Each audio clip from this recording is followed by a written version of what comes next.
بسیاری مردن ولی مرگ به هر چیزی شوخی میتوبه. یا آدم این خیلی انسانی خوبه در این دنیا و خیلی مرگش و از بین میگذارن، میگن بین چه خیلی مرد، آدمی خوب بوده به زیب مرد، عذاب زیاد کشید. آخه مرگ این حالت روحیه نه جسمی، و ما روحی او را نمیدونیم چه خیلی گذشت. هیچ کس نمیدونه که وای در این دنیا ما جسمی او را دیدیم که این قبل بیمار شده کسل شد، ما روحی او را نمیدونیم. این مرگ اصلا حالت روحیه. اما یک از منافقه یا یک از به ایمانه میگن بین چه خوشرو مرد، و ما یکیشون میدونیم خوشرو مرد، ما جسم جدید هستیم، ما روحی او را نمیدونیم. ما نمیدونیم که روحی ما فقط چه حساب میشوه. حدیث امام احمد بوده که رسول اکرم صلی الله علیه و سلم فرمودن هر بنده مومن و مسلمان از دنیا میگذشته از خوشبویی روحی او 7 طبقه آسمان خوشبو میشده.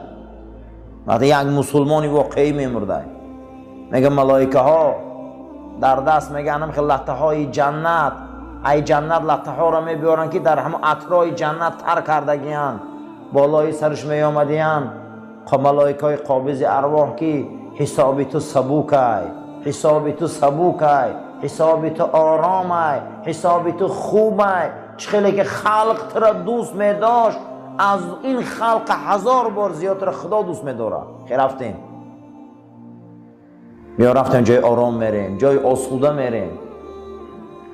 همون روحی نازنین میگه در هم لطه های خوشبو میپیچانن، 7 دری آسمان هوی میشه و میگه از بوی خوش همین عطر جنت و همون مرنده تمام ملائک آسمان راحت میکرده است. و حالت روحی مردن و جسم عمیت نتیم. این خیلی نگویم که آدمی بد بوده خوشرو مرد، ما روحی همون را میبینیم، جسمی همون را میبینیم به ها میتیم و وای جسم خاک میشه. ملائکه می آمده هستن آدمی مسلمان ها میگفتن تو حسابی خوب داری، حساب نغزه، خیلی بیا رفتیم، خیلی بیا خوش آمدی. حتی در روایت امام طبرانی آمده بوده که رسول اکرم صلی الله علیه و سلم گفتن روحی شهدای بدر و احد هر نماز عصر تماشای جنت الفردوس می روند، بعد از اون می بیایند در قفسای یاقوت و زمرد در آمده خوابی راحت میکنند. هر روز روحی شهدای بدر و احد بالای چی می رفتن؟ جنت تماشا می رفتن. ما در این دنیا بدن این دنیای فانی را داریم، با ما میمریم بدنی برزخی پیدا میکنیم که او دیگه بدن های، او یک بدنی هست که آرام، او یک بدنی هست که مثل نور روشن زیبا مثل پرنده پرواز میکنن. در یک میجه زدن اونها این دنیا را طی میکنن، در یک میجه زدن اونها جنت تماشا میرن. این حدیث های فراوان در رسول اکرم فرمودن که روح شهدای بدر و احد هر نماز عصر تماشای جنت داده میشوند، برای که حساباشون چیه؟ خیلی سبکه. و اما من اوتی کتابه بیمینه، روز قیامت اگر نامه اعمال را در دست راست کو فسوف یحاسب حسابا یسیرا، چی در آینده حسابی سبوک هست. روز قیامت نامه های اعمال می آوردن میگفتن در دست راستاشون ته، کسی به دست راست میگرفته الله میگه حسابای اینو سبوکای. فسوف یحاسب، اکنون در آینده حساب اینا سبوکای، حساب یسیرا یسر، خیلی سبک حساب دارن. و ینقلب الی اهله مسرورا، اینها هم نامه اعمال میگرفتن که مهر جنت زدگی طرفی خیش و تبار و شناساشان میدویدن که ما خلاص خوردیم. چخیلی که از یک دکمنت میره ایمون اکوشک اگ میتیند دویده بیرون میبره که من دکمنت میگرفتم. جنت هم امروز قیامت همون بوده است. وقتی در آمدند همین مهر جنت که میزدیان که سبوک حساب میگه همین نعره زده میومده که من خلاص خوردم. این محاسبه میگیم، این حساب، هر یک تمام خمون حساب کنیم پیش از آنه که حساب میشیم. خدا حساب داره یا نه؟ البته حساب داره. 5 یک کس میتیم میپرسیم این قیین نعمت ها را داده، این نفس داده، این قدر نعمت‌های را داده الله جل و علا شأن او، این حساب باید داشته باشه. ما خودمون باید حساب کنیم، حساب کنیم که چیکار کرده گشتیم، حساب کنیم که به کدام کارهای امروز گرفتاریم. این پیامبرها چی اومدن؟ خدا دروغ باشه موسی هم دروغه، خدا دروغ باشه عیسی هم دروغه، خدا دروغ باشه حضرت محمد مصطفی دروغه. این دروغنیه. یکی از سبب موجود بودن خدای پیغمبرها هم 2.5 میلیارد انسان مسیحی هست، همه اینو به خدا باوردن خدا یکتای. اینقدر دنیا مردمش یهودی هست و یا باور دارن خدا یکتای. وقتی خدا که اگر مقصد دیگه نباشه من پیغمبرها معلوم دروغه، پیغمبرها دروغه. خدا حساب داره، خدا کتاب داره. چگونه که در علم ها مقصد ابن سینا میبیارن، ابن سینا گفتن که اول چیزه پیدا میشه یا نام چیزه. گفته اول چیزه پیدا میشه به نامش میمونن. وقتی خدا که گفتن معلوم ده که همه پیداه که خداش گفتن اوکی. همه یک چیزی ریوه که نباشه و نام مونده باشن شد. هم خیلی چیزی میوی در دنیا باشه همه نباشه و نامش مونن. معلومه که همه هسته که نامش میمونن. وقتی خدا که گفته معلومه همه خیلی نور، همه خیلی نیروی دستنکاره که ما را خلق کرده، اداره کرده، ما ده هم رحمت داده هم غضب داده، حساب ما میکنه، مراقبه خفمون میگرده. و خدا میگم یگان چیزی را ما در دنیا یابیم که خودش نباشه نامش باشه نیست. اختراعش میکنن، اثباتش میکنن، در عمل میمونن، چه تطبیقش میکنن به نامش میمونن.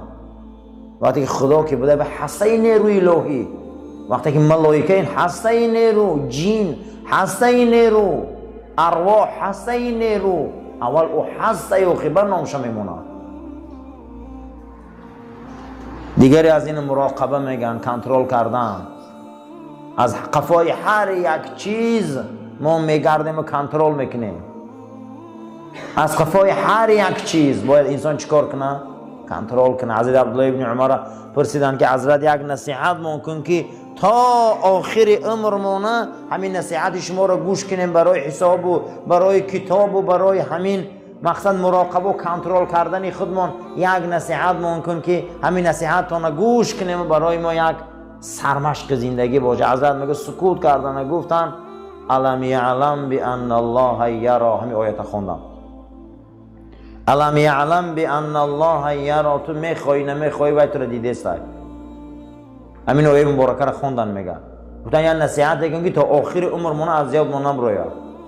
گو الم یعلم بان الله یرا. تو میخوای نمیخوای او تو را میبینه، تو میخوای نمیخوای تو را دیده است. قسم به خدا در بیچه هویی که ما را نظارت داره، در بیچه هویی که ما را نوار میگیره، ما را رسم میگیره، ما را پرونده میکنه. قسم به خدا خدای با نیروی خودش این کارا میکنه. ما غافل نباشیم. اینا مراقبه میگن.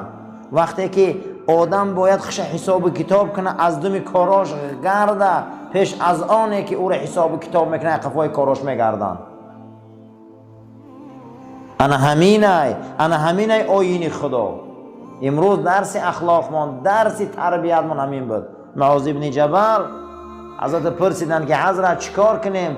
گفت نفس شما کل جملی رنگ شتره.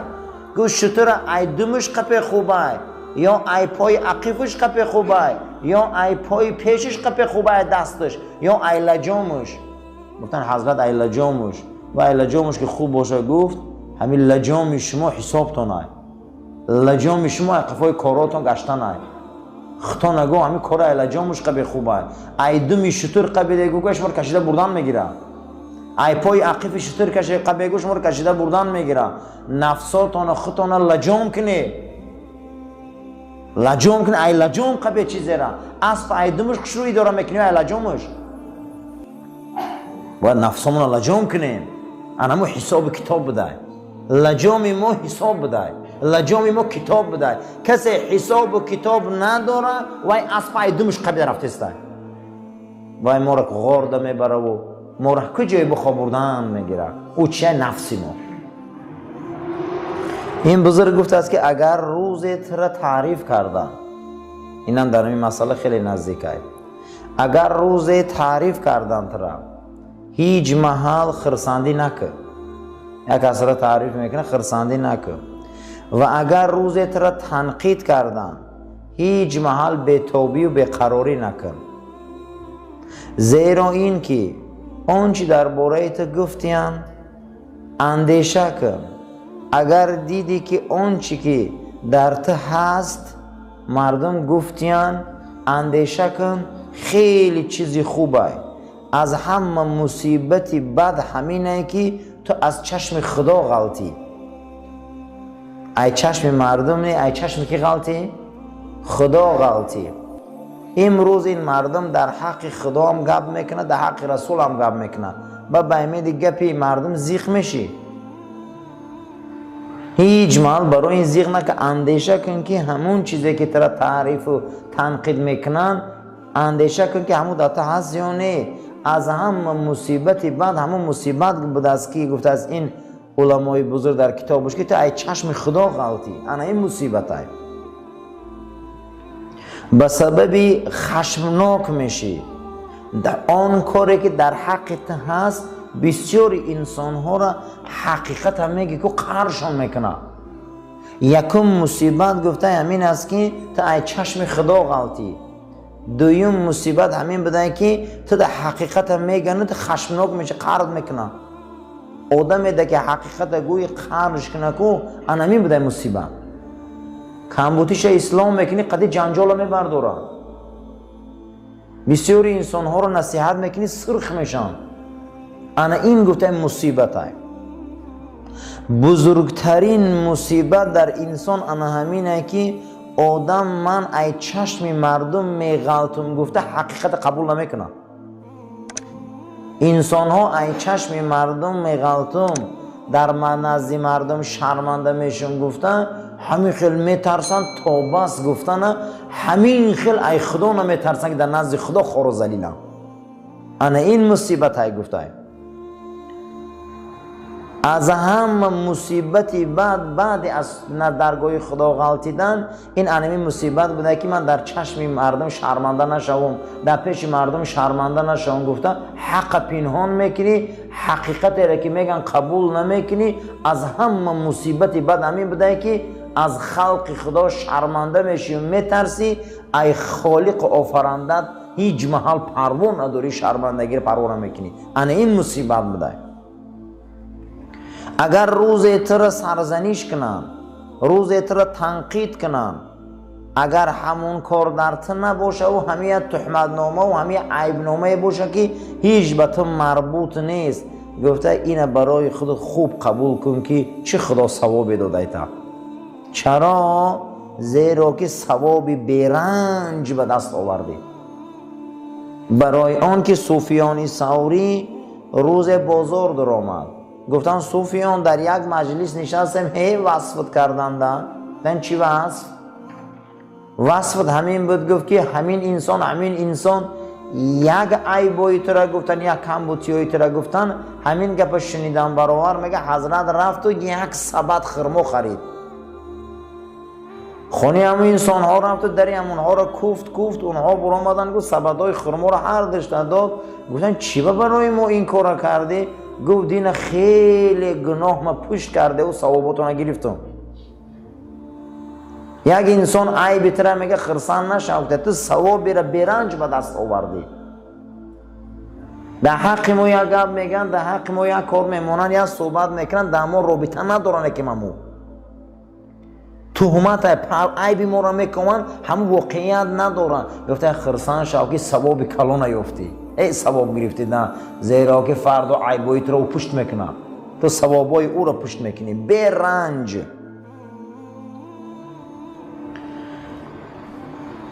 هر کسی که پیرو با رسول نباشه، هر کسی که پیرو با صحابه نباشه، این نغز فکر کنه که در این دنیا راهی بد انتخاب کرده. ما باید پیروی ما معلوم باشه. پیامبر برای ما اسوة الحسنه آمدن. خداوند در قرآن در دو پیغمبر اسوة حسنه میگه. لقد کان فی رسول الله اسوة حسنه، این پیغمبر برای شما نمونه زندگی ای بشریت بیای کپی زندگی را از پیغمبر من محمد گیری صلی الله علیه و سلم. میخوای که کپی زندگی گیری؟ من امروز ورقا را میبری چیکار میکنی؟ کپی میکنی. میگه تو میخوایی که در این دنیا سربلند شوی، من برای تو نمونه زندگی میگه پیامبر آخر آوردم، زندگی ایره کپی که کپی زندگی اینقدر زندگی که تا اینکه فردا پشیمان نشوی، حسابت آسان شود. اگر تمام همشهر و همدههات به تو زید برایم، تو را قبول نکنن، در حق تو گوان تو مردی بدی هستی، سخنای اونها تو را غمگین نسازد. اگر گوین تو مردی خوبی هستی، سخنای او تو را خرسان نکنن. تو میخوایی که خطا سنجی که آدمی خوبی بدی، رو گفته با قرآن خطا سنج. تعریف مردم گوش نکن، تنقید مردم گوش نکن، تو خطا به قرآن سنج. قرآن قدری سنجیدی دیدی، آن چیزی که قرآن گفت به او تو راستی، آن چیزی که قرآن گفت تو به او راست نیستی، انا همین حالت ده به خرسان شو. کی خشه به قرآن سنجیده؟ تمام دنیا زیدت برای تو خطا به قرآن سنج. تمام قرآن دنیا زیدت نبرای بخت به قرآن سنج. انمو و قرآن معلوم میکنه که تو چه خیلی آدمی، نه مردم.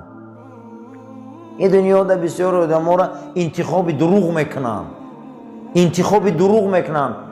اگر باور کنید در کارم شد به زوری انتخاب میشن، به هزار نیرنگو انتخاب میشن. لیکن این شخصیت ابن خلدون در کتابش آورده که فرزندی آدم تو را اخته به قرآن سنج، قرآن تو را چی بها میتیه؟ ما هر یک تمام یگان بار خمون به قرآن حساب کتاب کردیم، یگان بار فهمیدیم بگذارم همه دنیا عیب ما را گوه، نه که ما خمون باید به قرآن سنج مخی. چند قدر حال قرآن تفسیر شده؟ هیچی. چند قدر حال ما قرآن فهمیدیم؟ هیچی. چند قدر قرآن در زندگی ما آمده؟ هیچی. به تعریف مردم گفته خرسان نشوی، به تنقید مردم زیق نشوی، خطانه به قرآن سنجه که قرآن ما را حساب کتاب کنه، قرآن ما را حساب کتاب کنه. لقد کان فی رسول الله اسوة حسنه لمن کان یرجو الله. کی میخواه که فردا امید کنه خدا را بینه؟ کدام انسان من همی زمین ده میگه من فردا خدا را بینم؟ کی میخواه که فردا رحمت الله را بینه؟ کی میخواه که فردا با این چشم خدا را بینه؟ میگه میخواهی؟ میگه کپی زندگی حبیبی من اگر زندگی که میبینی اساسش این کپرک، میگه کپرک جناب پیغمبر بده. ما خمونه باید حساب کنیم، کتاب کنیم. هیچ قرآن در زندگی ما حال تفسیر نشده باور کنیم. این دنیا دا برنامه های غلط، رفیقی غلط، دوستی غلط، شیشتن های غلط، بیمعنیگی ها خیلی ما را کج کرد، خیلی ما را از رمکاب رو آورد، خیلی ما را از جهان انسانیت همه ما دور کرد. خیرت که این منبر بده، خیرت که این رسول الله بده، خیرت که این آیین شریعت بده، این بدنی بدبوی ما را این شست و شو کرده، ما را تازه میکرده.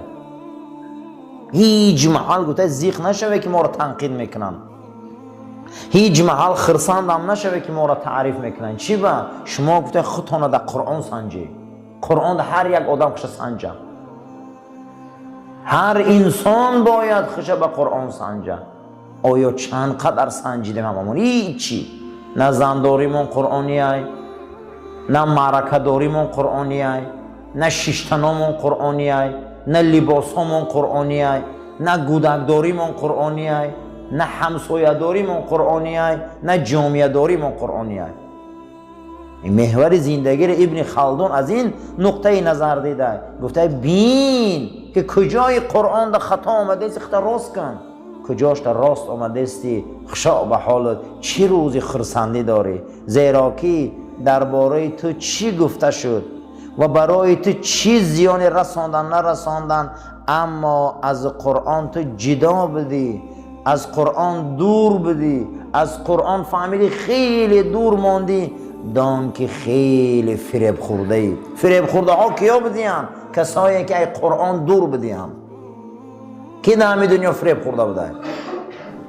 گمان نکنه که در این دنیا پول مون فریب کردن، مال مون فریب کردن، این آن. فریب خورده ها در شریعت ما کسایی بدیم که قرآن قد زندگی نکردیم. وای بر حالشان فردا انگوشت میگزن که دیگه دیر میشه و میگه در همان روز که کاش که فلانی را رفیق نمیگرفت که من ایرا دور کرد، لقد اضلنی میگفتن فلانی قد نمیششم که بدبخت من گمراه کرد. برای نه همین محور زندگی، اساسی زندگی حیات ما این قرآن بوده است که با قرآن خودمون سنجیم.